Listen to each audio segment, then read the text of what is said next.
राष्ट्रीय नवजागरण पार्टी की गांधी भवन में हुई अहम बैठक। 5 अगस्त 2023 को भोपाल स्थित गांधी भवन में राष्ट्रीय नवजागरण पार्टी नाम से एक नई पार्टी का गठन कर एक महत्वपूर्ण बैठक रखी गई।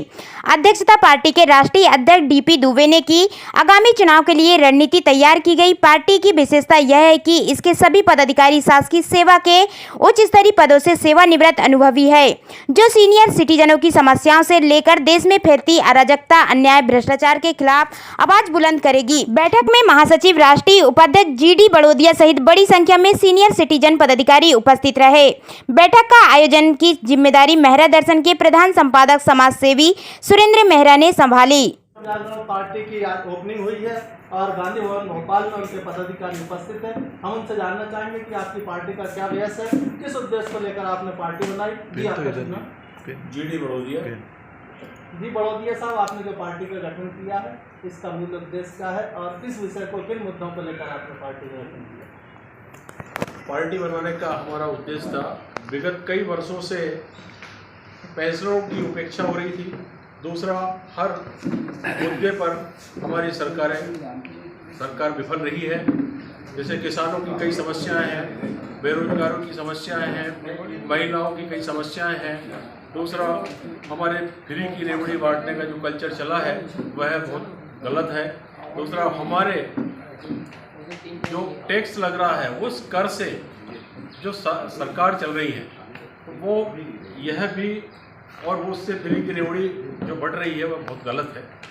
और हमारी सरकार बहुत ईमानदार सरकार होगी, क्योंकि हमारे साथ हमारे सलाहकार बहुत ही वरिष्ठ नागरिक हैं और विभिन्न विभागों से सेवानिवृत्त रहे हैं, जिसमें जैसे विधि विभाग है, वित्त विभाग है, पुलिस विभाग है, या राज्य प्रशासनिक सेवाओं को जिन्होंने सरकारें चलाई हैं, जिन्होंने प्रशासनिक अच्छे पद पर रहे हैं, ऐसे लोगों का अनुभव हमारे विशेषज्ञों का हमें इस सरकार में मिलेगा। और ये सरकार हमारी भागीदारी जो सरकार की रहेगी हमारी, ये बहुत ही ईमानदार और स्वच्छ छवि रहेगी। आज प्रदेश में जिस प्रकार से जो घटनाएं घटित हो रही है, चाहे दलित उत्पीड़न की हो, चाहे मणिपुर की घटना हो, चाहे देश के अंदर विभिन्न तरीके से इस वर्ग का बड़े पैमाने पर शोषण किया जा रहा है, इस विषय में आपका क्या मानना है? हमारी सरकार में भागीदारी होने पर ये उत्पीड़न की जो समस्या से हमारी सरकार निपटेगी और बहुत अच्छे से कार्य करेगी। अभी वर्तमान में आगामी जो चुनाव आ रहे हैं, इस चुनाव के लेकर आपकी क्या तैयारी? चुनाव को लेकर हमारे पूरे विधानसभा क्षेत्र में 230 में लगभग कैंडिडेट खड़े करने का हमारा विचार है। जहां तक हो सके हम खड़े करेंगे। जी आपका चुनाव? महेश प्रसाद परमांगे, अभी भोपाल जिला किया गया है। जी जिलाध्यक्ष जी, भोपाल के आप जिलाध्यक्ष हैं, राजधानी के जिलाध्यक्ष हैं मध्य प्रदेश के, आप क्या कहना चाहेंगे इस विषय को लेकर, जो आगामी चुनाव है और आपकी पार्टी किस प्रकार से भूमिका में आगे आएगी? हमारी पार्टी जो है वो एक स्वच्छ छवि के साथ सामने आएगी। जो राजनीति में, सरकारी तंत्र में जो धूल दूषित है, कीचड़ भरा हुआ है, इसे साफ करना हमारा मुख्य उद्देश्य है, ताकि हम देश की जनता को, प्रदेश की जनता को एक स्वच्छ सरकार, स्वच्छ और साफ सुथरा शासन दे सकें, ताकि देश की जनता सुखी रहे और सरकार के ऊपर विश्वास करे।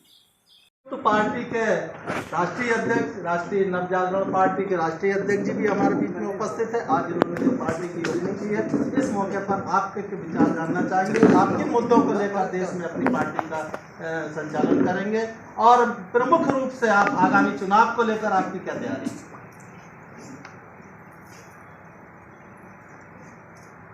मैं डीपी दुबे, पूर्व उप सचिव मध्य प्रदेश विधानसभा एवं अध्यक्ष राष्ट्रीय नवजागरण पार्टी। इस पार्टी के गठन का उद्देश्य, जैसा कि अभी आपको हमारे दोनों पदाधिकारियों ने बताया है, 67 वर्ष से हो गए मध्य प्रदेश को बने हुए, और विभाजन जो छत्तीसगढ़ मध्य प्रदेश राज्य का हुआ उसको भी बने हुए लगभग 23 वर्ष हो गए। इस अवधि में मध्य प्रदेश में विभिन्न दलों की सरकारें आईं, विशेषकर कांग्रेस और भाजपा की, पर ये दोनों के दोनों जनता के भलाई के कामों में पूरी तरीके से असफल हुए हैं। यहाँ तक कि इस जो कभी विकसित राज्य था मध्य प्रदेश, उसको बीमारू राज्य बना के छोड़ दिया है। इससे छुटकारा दिलाने के लिए और मध्य प्रदेश की ये अपनी खुद की मध्य प्रदेश के लोगों के द्वारा बनाई गई पार्टी है, इसलिए ये भाजपा और कांग्रेस का सशक्त विकल्प बनेगी। ये उद्देश्य लेके हम लोगों ने इस पार्टी को बनाई है। और विगत जैसा कि मैंने कहा कि 23 वर्षों से जो जनता पीड़ित है, इस जनता को राहत देने के लिए ये पार्टी चुनाव में उतरेगी और मध्य प्रदेश विधानसभा की 230 विधानसभा क्षेत्रों में अब तक प्रत्याशियों की खड़ा है। अभी तक कितने कैंडिडेट हो गए हमारे पास? अभी तक हमारे पास 19 कैंडिडेट हुए हैं। ये नई पार्टी है, जिलों में विस्तार किया जा रहा है। बहुत शीघ्र ये राष्ट्रीय पार्टी पूरे प्रदेश में नव जागरण यात्रा निकालेगी, जिसमें समाज के सभी वर्गों को शामिल करके और इस संघर्ष को छेड़ा जाए। भोपाल की सीटों के लिए कोई है प्रत्याशी आपके पास? अभी भोपाल व हुजूर के लिए हमारे पास प्रत्याशी हैं, नाम की घोषणा करना उचित नहीं होगा। बैरसिया के लिए हमारे पास हैं। 3 सीटों पे भोपाल के लिए हमारे नाम अभी तय हुए हैं और पूरे प्रदेश के हिसाब से लगभग 19 प्रत्याशी अभी तक हम लोगों ने तय कर लिए हैं। पर हम लोगों को प्रत्याशी चयन की कोई दिक्कत नहीं है, क्योंकि एक विशाल वर्ग है पेंशनर सीनियर सिटीजन्स का। अभी जो ताजे जो चुनाव आयोग के आंकड़े हैं, उसके हिसाब से 80+ और दिव्यांग जो हैं वो लगभग मध्य प्रदेश में 12 लाख वोटर्स हैं। अब 60 वर्ष से 80 वर्ष के बीच में यदि अपन 3 गुना भी मान लें तो आप सोच लीजिए कि कितनी विशाल संख्या है। तो हमारी पार्टी के पास कांग्रेस भाजपा के बाद सबसे ज़्यादा पोलिंग बूथ का मैनेजमेंट होगा। हर पोलिंग बूथ पर हमारा ऑलरेडी कार्यकर्ता है और इसलिए हम लोगों को विश्वास है कि ये पार्टी मध्य प्रदेश का सशक्त राजनीतिक दल बनेगी, सत्ता में भी आएगी या सत्ता में हिस्सेदारी इस राष्ट्रीय नवजागरण पार्टी के बगैर हो नहीं सकेगी। माने हर हालत में ये पार्टी सत्ता में पहुँचेगी। सर, अभी